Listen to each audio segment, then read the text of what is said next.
Pavla Chrťana od detstva lákalo kuchárstvo. Najprv pri varení pomáhal doma rodičom, potom sa zapísal do kuchárskej školy a teraz už roky pracuje ako šéf-kuchár jednej novosadskej reštaurácie. Okrem toho, že vždy rád varil, ako hovorí, aj tradičné, ale aj rôzne exotické jedlá, vo voľnom čase sa venoval umeniu. Vyrábal kraslice, omaľovával tekvice, taniere, staré žehličky a celý rad rôznych iných predmetov. Neskôršie však zistil, že práve kulinárstvo a láska k vytváraniu pekných umeleckých diel sa dajú spojiť v jedno. Veď aj sám o svojom odbore hovorí, že kuchárstvo nie je remeslo, ale umenie. A tak sa začal venovať carvingu, umeniu dekoratívneho vyrezávania ozdobných tvarov do ovocia či zeleniny. Táto technika patrí do tzv. Kuchárskej artistiky. Má niekoľko tisícročnú tradíciu a pochádza z ďalekého východu, Thajska, Japonska a Číny. Táto moja robota ako struka, ako kuchyňa a toto, čím sa teraz bavím, je strašne spoj veľký. Ako je dobre za jedenia za telo, tak aj za oči. No tak som sa počal baviť asi 2 roky s carving technikou. To je vyrezávanie ovocia a zeleniny.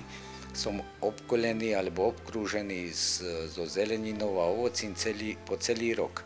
Takže čím vidím voľakú zeleninu alebo ovocie, už vidím, čo by som mohol spraviť z toho.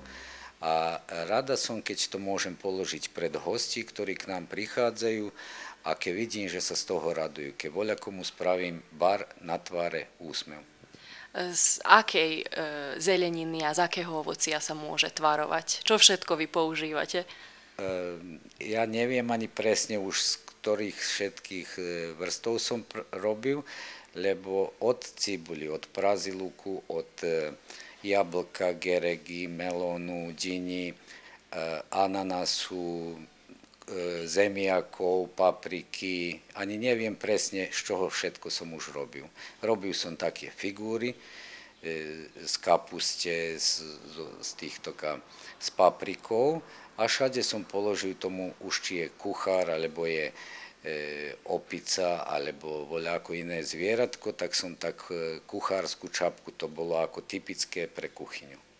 Mám také možno tie momenty, keď robím iba kvety. Teraz je tá sezóna, že mám melóny, že mám dine, že mám ovocia, ktoré je pekno 3 farby má, alebo čo, tak potom robím, že sa kvety. A keď je z tekvici v zime, v jesen, tak robím figúry, robím isto ozdoby také, ktoré ľudia si zakážu a k svadbám, k rodendánam v Novom Sade na Slavy už počali nosiť mesto kytici kvetov, tak odnesú jednu moju ručnú prácu.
Ako dlho vám trvá napríklad jeden melón napríklad, alebo niečo iné, kým to kým zhotovíte? No jeden melón takých od hodiny do 2 môžem spraviť. Z tekvici sa spraví za hodinu, tekvica môže za viac trvať, ale je ťažší postup, lebo je z tvrdšieho mesa. Má tvrdšie mäsko, čo sa vraví. A melón je po mne najkrajší. Rada s ním robím, aj teraz je tá sezóna, takže som tak ako hrdý, že voľa komu spravím radosť. Od 3 do 5 dňov môže ostať v miestnosti, kde nie je veľmi teplo, a keď chceme, že by dlhšie ostalo, tak spravím si smesu zo želatínu, pretriem ho a môže aj 7 dní. Takže ak je teplo, tak používam ten želatín jedálny, takže to, aj ten melón ľudia si môžu posle zesť. Nie len pre oči, ale aj pre telo. Čo používate na výrobu tých tvarov? Je to obyčajný nôž, alebo... Táto technika pochádza z Tajlandu, tam je to pravý halát, čo sa vraví, alebo set nožíkov.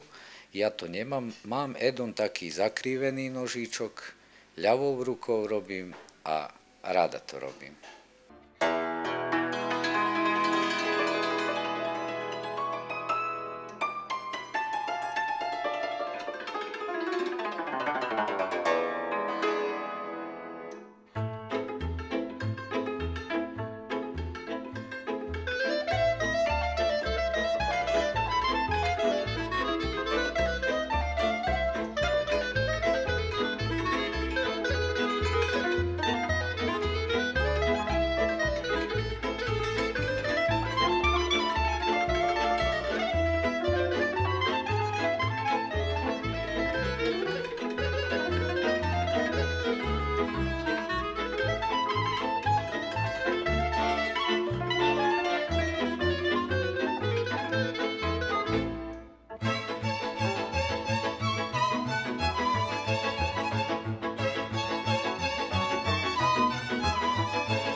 Tohto roku v Kisáči bola výstava obrazov aj maliarov, tak bol som pozvaný aj ja, tak sme vystavovali.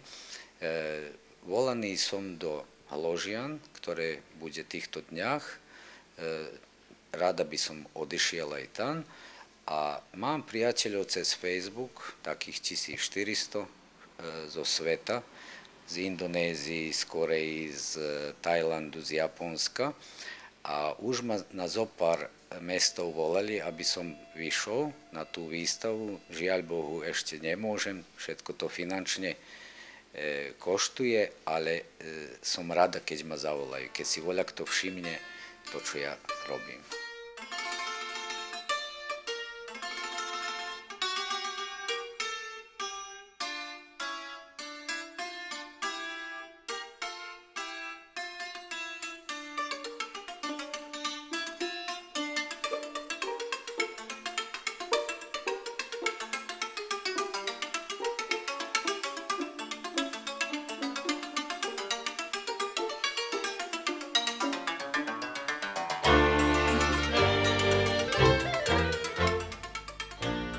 Pán Chrťan najradšej tvorí sám. Vtedy svoju pozornosť celkom upriami na prácu a postupne sa dostáva k želanému tvaru. Ako umelec, jeden z mála predstaviteľov carvingu v našej krajine, prial by si mať jedného dňa možnosť zúčastniť sa výstav v zahraničí, stretnúť sa s kolegami, ktorých baví rovnaké umenie a zistiť, čo je v jeho umení dobré a čo ešte treba vylepšiť. Dúfame, že sa mu to raz aj podarí a že sa takéto umenie stane populárnejším aj u nás.